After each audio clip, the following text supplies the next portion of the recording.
तो भारत और चीन के बीच बॉर्डर पर फिलहाल शांति है, लेकिन बीजिंग की साजिशें शांत नहीं हुई हैं।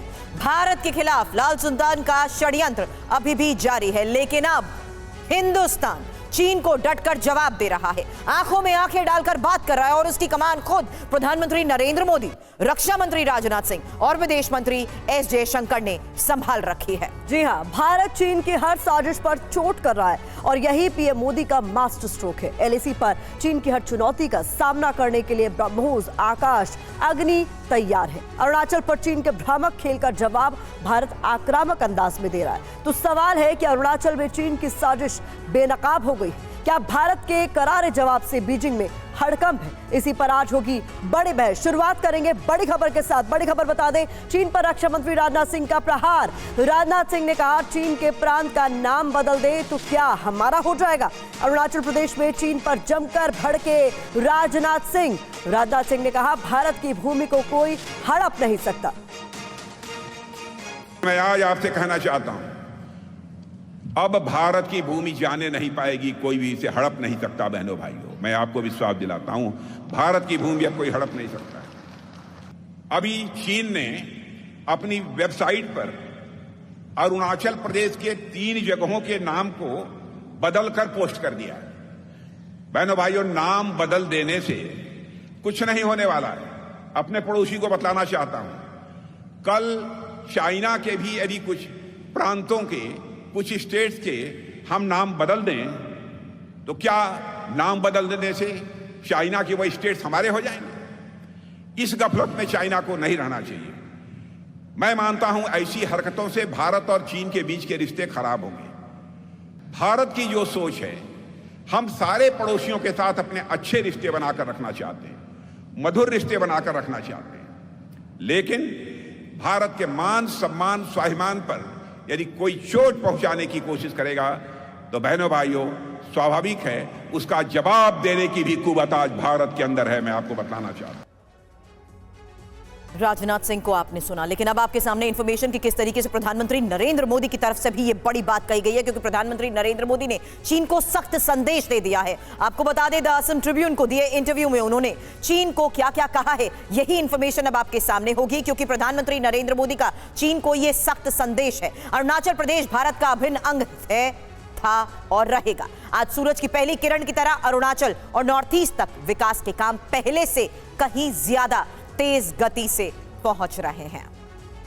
और देखिए, अपने ही अंदाज में चीन को सख्त संदेश विदेश मंत्री एस जयशंकर ने भी दिया। सुनिए उन्होंने क्या कहा। One, I think we rightly called it senseless. By doing it repeatedly, it is still senseless. So I want to be very clear. Arunachal Pradesh was, Arunachal Pradesh is, Arunachal Pradesh will always be Indian. And I hope I'm saying it so clearly that not only in the country, but beyond the country also, people get that message very, very clearly. तो सबसे बड़ी खबर यही है कि 8 दिन में चीन पर 3 बड़े प्रहार हुए हैं और उसकी तारीख, बयान, पूरी क्रोनोलॉजी समझिए। अब बड़ी इंफॉर्मेशन हम आपके सामने रख रहे हैं, क्योंकि ड्रैगन पर 3 बड़े प्रहार, प्रधानमंत्री मोदी का ये मास्टर स्ट्रोक क्यों कह रहे हैं? क्रोनोलॉजी सबसे पहले आपके सामने। 2 अप्रैल विदेश मंत्री जयशंकर का ये प्रहार, नाम बदलना, सेंसलेस।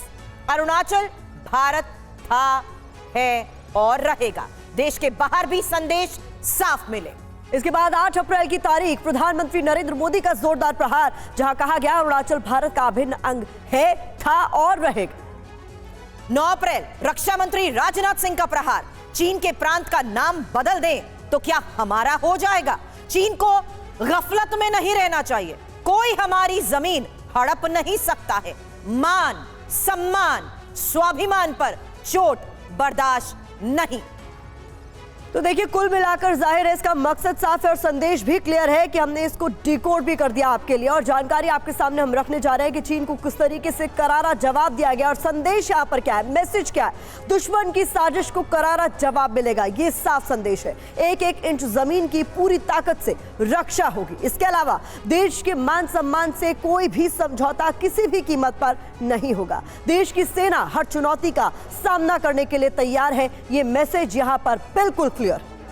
हालांकि एलएसी पर चीन किस तरीके से बेदम हो चुका है, कुछ फैक्ट्स आपके सामने भी रख देते हैं, क्योंकि अरुणाचल में चीन की साजिश को बेनकाब करते हुए यह खबर बड़ी है। भारत के करारे जवाब से बीजिंग में हड़कंप है और पूर्वोत्तर के विकास के लिए मोदी का यह संकल्प। हालांकि अमित शाह, राजनाथ सिंह, जयशंकर के प्रहार को लेकर तो लगातार जानकारी हम आपके सामने रख रहे हैं। गलवान के बलवानों से सदमे में है जिनपिंग, ये बड़ी बात और बड़ी खबर जिस तरीके से सामने आ रही है, उसी लिहाज से आप चर्चा को आगे बढ़ाते हैं। और आपको बता दूं, मेरे सहयोगी मनीष झा इस वक्त हमारे साथ हैं, साथ ही foreign expert professor Amitabh Singh इस वक्त हमें ज्वाइन कर चुके हैं। Major general retired Ashwini Srivastava हमें ज्वाइन कर चुके हैं एज अ डिफेंस एक्सपर्ट, और एज अ डिफेंस एक्सपर्ट इस वक्त air marshal retired Rajesh Kumar भी हमारे साथ है। मनीष, सबसे पहले जब हम इस तरीके की खबर सुनते हैं तो लाइन ऑफ एक्शन की हम बात करते हैं, लेकिन भारत की तरफ से अब किस तरीके का प्लान ऑफ एक्शन चीन की इस चाल को देखते हुए सामने आ रहा है? बिल्कुल सुरभि, देखिए एक बात जो गर्व से हम अपने दुनिया भर के दर्शकों को भी बताएं कि 1 अप्रैल वो तारीख है जब TV9 ने पूरी दुनिया को बताया था कि चीन ने कितनी नीच हरकत की है, जब अरुणाचल प्रदेश के 30 स्थानों का नाम उसने बदला है। और तब से अब तक में अगर आप देखिए तो देश के प्रधानमंत्री, रक्षा मंत्री, विदेश मंत्री सब ने चीन को करारा जवाब दिया है। मुझे लगता है कि आज की तारीख में हमारे दर्शक भी एक छोटी सी प्रतियोगिता का आयोजन अपने अपने यहाँ कर सकते हैं, वो चीन के जगहों के नाम बदलना शुरू करें। चीन के राष्ट्रपति का नाम आप कुछ भी रख लें, चुनमिंग रख लें, चाउमिंग रख लें, जो भी आपको आपके हिसाब का पसंद है। असल देखें अगर आप तो भारत की विदेश नीति में और चीन को लेकर नीति में एक बड़ा परिवर्तन आपको देखने को मिलेगा। गलवान मामले से लेकर अब तक हमने देखा था कि चीन को करारा जवाब दिया जा रहा था, लेकिन बगैर नाम लिए दिया जा रहा था। लेकिन अब प्रधानमंत्री हो, रक्षा मंत्री हो, विदेश मंत्री हो, सब चीन का नाम लेकर चीन को मुंहतोड़ जवाब दे रहे हैं। ये पिछले 1 महीने का सबसे बड़ा चेंज मोदी सरकार का चीन को लेकर है। बिल्कुल आक्रामक रवैया साफ तौर पर सरकार का रहा है और ये साफ कर दिया गया अपने संदेश में कि इसको लेकर कोई भी कॉम्प्रोमाइज की स्थिति में भारत न कभी था न कभी रहेगा। अमिताभ सिंह जी, बड़ा सवाल यह है कि ऐसे में चीन को हासिल क्या हो रहा है? जब आपको पता है कि सच्चाई क्या है तो नाम बदलने का ये टैक्टिक क्यों? देखिए, चीन हमेशा ये चाहता है कि भारत को किसी तरह साउथ एशिया में बॉक्स इन करके रखा जाए, उनको बांध के रखा जाए। लेकिन भारत को और प्रोएक्टिव होगा। देखिए, 4 क्षेत्र हैं चीन के जो कंट्रोवर्शियल रहे हैं, जिनका एक्सेशन या उनके साथ रहना एक प्रॉब्लम है। जैसे ताइवान है, दूसरा तिब्बत है, हांगकांग है और शिनजियांग है। भारत को एक प्रोएक्टिव पॉलिसी की तरह इन चारों रीजन को डिस्प्यूटेड करार देना होगा, तब उनके सामने हम खड़े हो पाएंगे। लेकिन इस समय का जो पूरा जो नैरेटिव चल रहा है चीन का, वो सिर्फ ये दिखलाना है कि देखिए ये डिस्प्यूटेड है, लेकिन फिर भी हम आपसे व्यापार करना चाहते हैं, फिर भी आपसे हम संबंध बना के रखना चाहते हैं। ये एक बहुत भ्रामक स्थिति न कि सिर्फ भारतीयों के लिए कर रहा है, बल्कि पूरी दुनिया के लिए भी कर रहा है। और उनका ऑल वेदर फ्रेंड कौन है? वो पाकिस्तान है।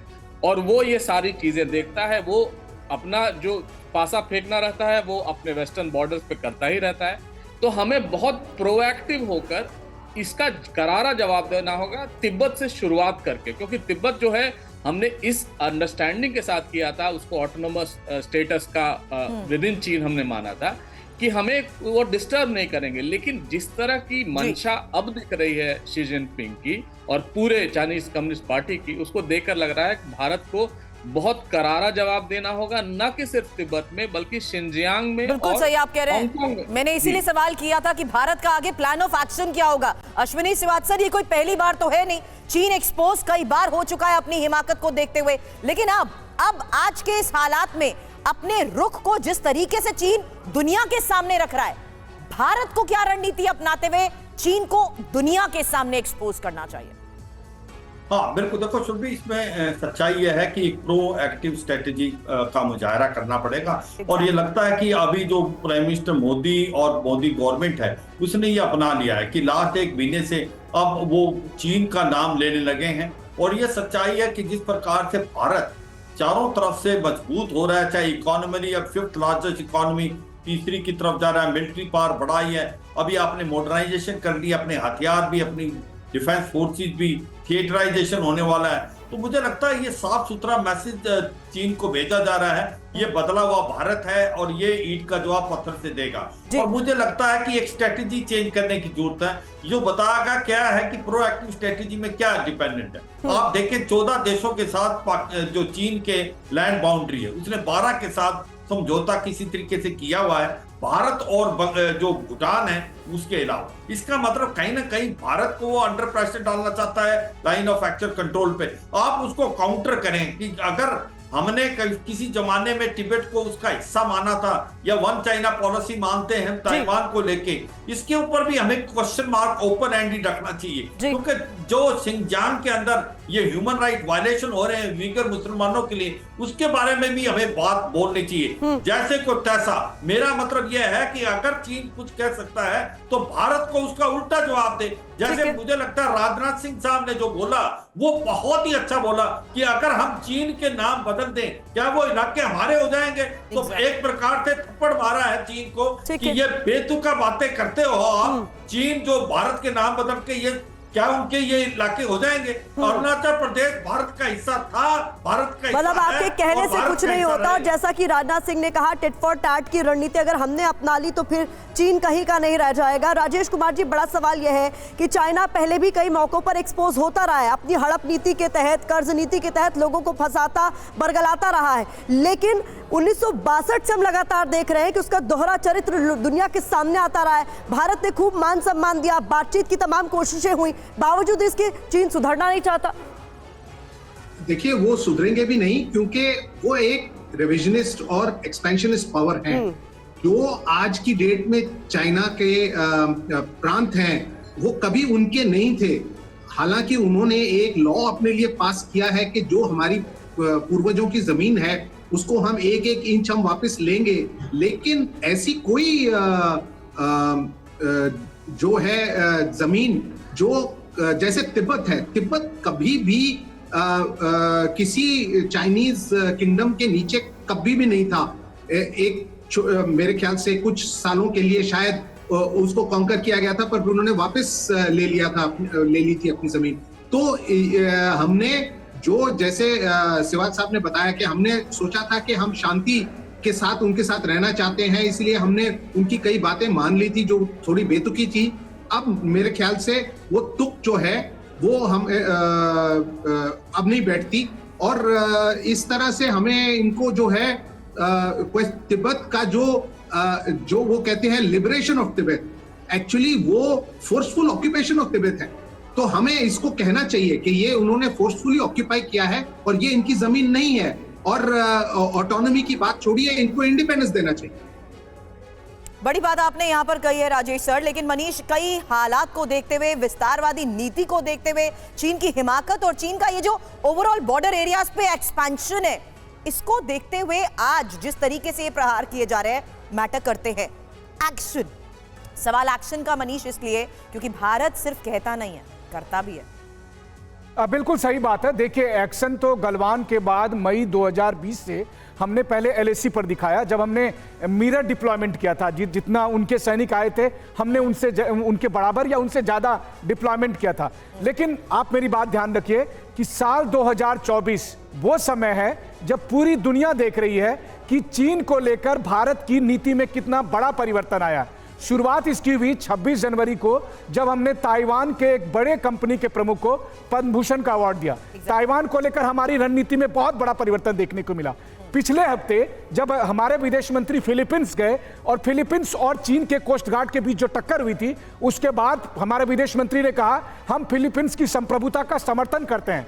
उसके बाद आप देख रहे हैं कि प्रधानमंत्री खुद अरुणाचल को लेकर अरुणाचल के दौरे पर गए। तब से प्रधानमंत्री, विदेश मंत्री, रक्षा मंत्री सब अरुणाचल को लेकर, चीन का नाम लेकर बोल रहे हैं। जाहिर है हम ऐसे कई और स्टेप उठा रहे हैं, कई रणनीतिक स्टेप उठा रहे हैं। हम उन जगहों पर जा रहे हैं जहां से चीन को अब घेरा जाएगा। तो अब सिर्फ बयानबाजी नहीं हो रही है, अब चीन को चारों तरफ से घेरने के लिए एक्शन पर इंप्लीमेंट किया जा रहा है। और वो सिर्फ एलएसी तक नहीं, बल्कि इंडो पैसिफिक और दूसरे और तमाम जगहों पर भी ये हो रहा है। जी, एक लंबे अरसे से हम ये देख रहे हैं अमिताभ सर कि जो भारत के वो पड़ोसी देश जो आर्थिक रूप से कमजोर है, सैन्य तौर पर कमजोर है, उनकी मदद कर उन्हें अपने झांसे में फंसाने की कोशिश भी चीन ने कई मौकों पर की है। इस रणनीति जो चीन की तरफ से अपनाई जा रही है, उससे कैसे पार पाया जा सकता है, वो भी बहुत महत्वपूर्ण।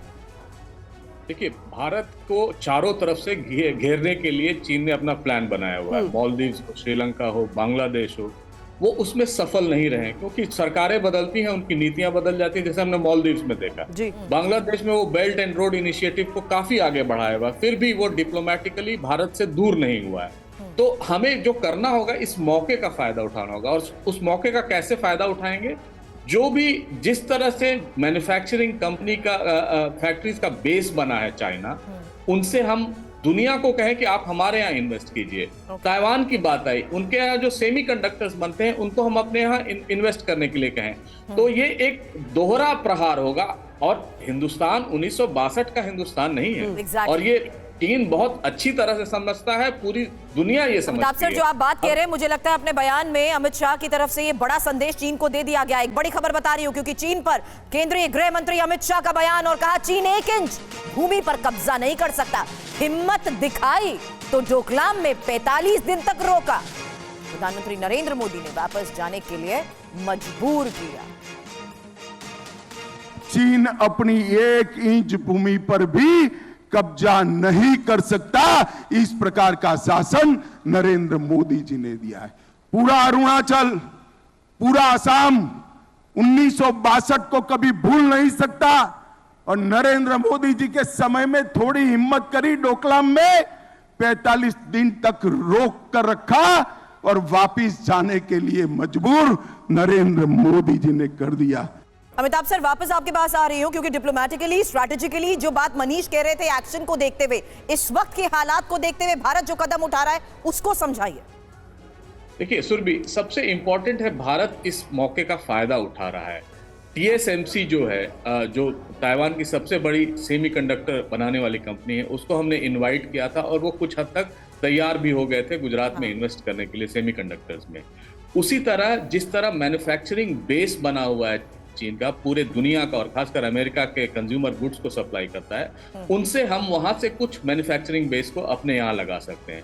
और जो तीसरी सबसे इंपॉर्टेंट बात होगी, वो हमें दुनिया को ये बताना है कि देखिए, ये जो एक्सपेंशनिज्म है, जिसको प्रधानमंत्री ने पहले भी कहा है कि ये जो विस्तारवाद है, वो उसका प्रबल समर्थक है चीन। और चीन सिर्फ ये नहीं चाहता है कि उसका औद्योगिक और विकास का जो बेस है वो पूरे दुनिया में एक्सपेंड किया जाए। चीन ये भी चाहता है कि उसके जितने पुराने डिस्प्यूट्स हैं उनको उसके फेवर में सेटल किया जाए। तो इसके चक्कर में वो चीन सबसे दोस्ती कर रहा है और साथ साथ अपनी दुनिया को पावर भी दिखा रहा है। लेकिन हमें अगर उनके इकोनॉमिक बेस को प्रहार करना है, तो हमें दुनिया को कन्विंस करना होगा कि भारत एक, जिसको हम कहते हैं फ्रेंड शोरिंग का बेस बन सकता है, यानी जो ऐसे सप्लाई का बेस बन सकता है जो पूरी समय में इमरजेंसीज में हम उनको सप्लाई कर सकें, अगर चीन का वो बेस बंद होता है। दूसरे जो हम कहते हैं डीकपलिंग, यानी उनसे जो अलग अलग चीजों में हमने दोस्ती की हुई है उसको हम अपने फेवर में लें, यानी जो दुनिया का मैन्युफैक्चरिंग बेस बना हुआ है चीन, उसको हम भारत की तरफ लाके करें, तो एक डीकपल होगा, रिलेशनशिप जो है उस तरह से बनेगा। लेकिन इस समय अमेरिका बहुत सोची समझी साजिश के तरह ये कर रहा है कि वो ये भी नहीं चाहता कि किसी भी तरह उनका मैन्युफैक्चरिंग बेस वहां से हटाए, क्योंकि अमेरिका में इन्फ्लेशन है।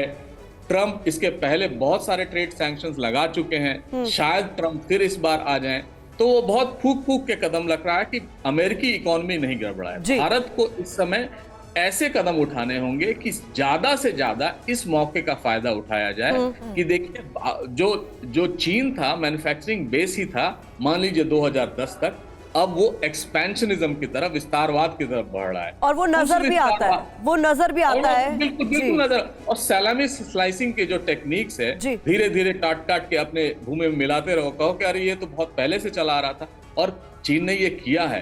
और ये दिखाना होगा कि हांगकांग में जिस तरह चीनियों ने किया है कि पहले उसको पिलाया और उनको कहा कि आपको डेमोक्रेसी रखेंगे, अब पूरी तरह से वहां पे टोटलिटेरियनिज्म जो चीन में है उसका प्रतिबिंब बन गया है। ताइवान एक अगला फ्लैश पॉइंट है, कब वो होगा कोई नहीं जानता है। बिल्कुल, लेकिन अश्विनी सिवाट सर, यहाँ सवाल ये भी है कि सामरिक दृष्टि से कितना महत्वपूर्ण हो जाता है भारत का कदम, क्योंकि हमने ये भी खबर अपने दर्शकों को बताई थी और आप सभी ये बात जानते भी हैं किस तरीके से अरुणाचल के जो बॉर्डर है वहां पर गाँव बसा रहा है चीन, लोगों को अपने वहां पर गाँव में रहने के लिए भेज रहा है। तो बहुत महत्वपूर्ण हो जाता है कि भारत की स्ट्रैटेजी क्या होगी ऐसी तमाम जो हरकतें चीन कर रहा है उससे डील करने के लिए। हाँ बिल्कुल, देखो हमारी जो स्ट्रेटेजी अभी है वो मल्टी प्रोंग स्ट्रेटेजी।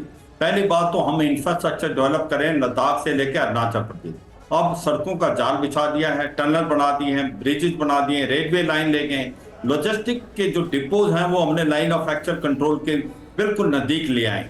जो गांव पहले हम सोचते थे लास्ट विलेज है, आज प्राइम मिनिस्टर मोदी का एक प्रकार का नजरिया है वो फर्स्ट विलेज है, उनको भी हमने कनेक्ट कर दिया है मॉडर्न फैसिलिटीज के साथ कि वहां से वो पलायन ना करें। दूसरा हमने ये किया है कि वहां पर हमने जो अपने एयरफील्ड्स है उनको मॉडर्नाइज किया है, पूरे लद्दाख में भी अरुणाचल प्रदेश में भी। और तीसरा हमने अपनी जो क्षमता को बढ़ाया है, पहले हमारे पास कोई स्ट्राइक फोर्स नहीं थी, हम इसका मतलब डिफेंड कर सकते थे चीन के अगेंस्ट, हम वहां पर अटैक नहीं कर सकते थे, ऑफेंसिव नहीं हो सकते थे। वो सारा माइंडसेट हमने चेंज कर लिया 2-3 साल में। आज हमने 2 स्ट्राइक और एक नई रेंज की, एक हमने वेस्टर्न सेक्टर से नदर सेक्टर की तरफ डाली है। इसका मतलब हम चीन को ये बताना चाहते हैं कि आप ये ना सोचें कि भारत की इतनी काबिलियत और क्षमता नहीं है कि भारत भी चीन के अंदर घुस सकता है। हमने वो करके दिखाया, कैलाश रेंज को पकड़ के 28-29 अगस्त 2020 में हमने वो कर दिखाया, चीनियों को कानो कान खबर नहीं हुई। तो ये चीन भी समझ गया है कि भारत एक बदला हुआ भारत है, इकोनॉमी में अच्छा कर रहा है, मिलिटरी स्ट्रॉन्ग होता जा रहा है, और मुझे लगता है अब है समय इसके ऊपर प्रहार करने का। आज जो चीन है वो वीकेस्ट है, उसकी इकोनॉमी अच्छा नहीं करी, इंटरनल डिस्टर्बेंस है, डीकपलिंग हो रही है सप्लाई चेन, वो इंडोनेशिया वियतनाम भारत की तरफ आनी चाहिए। और आप जो ये चिप्स वाले हैं, अगर आप आने वाले सेमीकंडक्टर और चिप्स का हब सेंटर बन जाता है, जिस प्रकार से हमने 2 गुजरात में, एक गुवाहाटी के अंदर खोलनी है, मुझे लगता है ये एक बहुत बड़ा स्ट्राइक कर सकते हो आप। मूव जो आप समझा रहे हैं Rajesh sir, I want you to add on this, क्योंकि भारत जिस तरीके से आक्रामक रुख दिखाते हुए एक्शन की बात कर रहा है, हम ये जानते हैं कि इकोनॉमी वाइज किस तरीके से चीन को चोट पहुंचाने की कोशिश के तहत भारत ने एक्शन लिया। क्या भारत उस लिहाज से अगर देखें डिप्लोमैटिकली अपनी क्षमता बढ़ा रहा है कुछ ऐसे कदम उठाते हुए भी? देखिए उठा भी रहे हैं और धीरे धीरे दूसरे देशों को कन्विंस भी कर रहे हैं। देखिए अब आपने देखा होगा कुछ साल पहले आसियान हमेशा जो है भारत और चीन के बीच में वो चीन का पक्ष ज्यादा लेता था या न्यूट्रल रहता था और कहता था कि हम बिल्कुल न्यूट्रल हैं। और क्योंकि आसियान जो है कंसेंसस पे चलता है, जब यूएस ने भी उनको उनके साथ ताइवान इशू पर समर्थन देने की कोशिश की तो आसियान ने कुछ आनाकानी की। लेकिन अब आसियान के कुछ देशों को लग रहा है कि चीन बहुत आगे उनके इंटरेस्ट को भी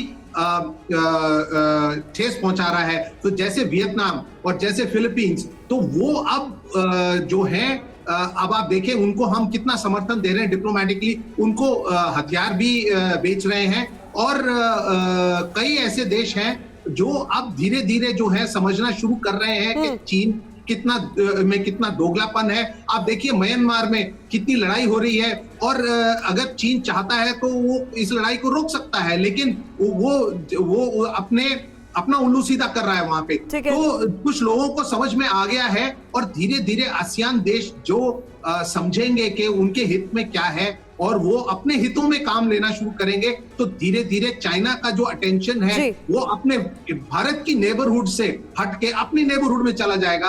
और यही एक स्ट्रेटेजी जो है जो हमको परस्यू करनी चाहिए। बिल्कुल। और मनीष, आखिर में ये समझना भी बहुत जरूरी हो जाता है कि चीन के सामने खड़े होकर भारत ने जिस तरीके से शी जिनपिंग की विस्तारवादी नीति को खुली चुनौती दी है, ऐसा तो कई सुपर पावर्स नहीं कर पाए। क्या यही भी एक बड़ी बौखलाहट की वजह है चीन की?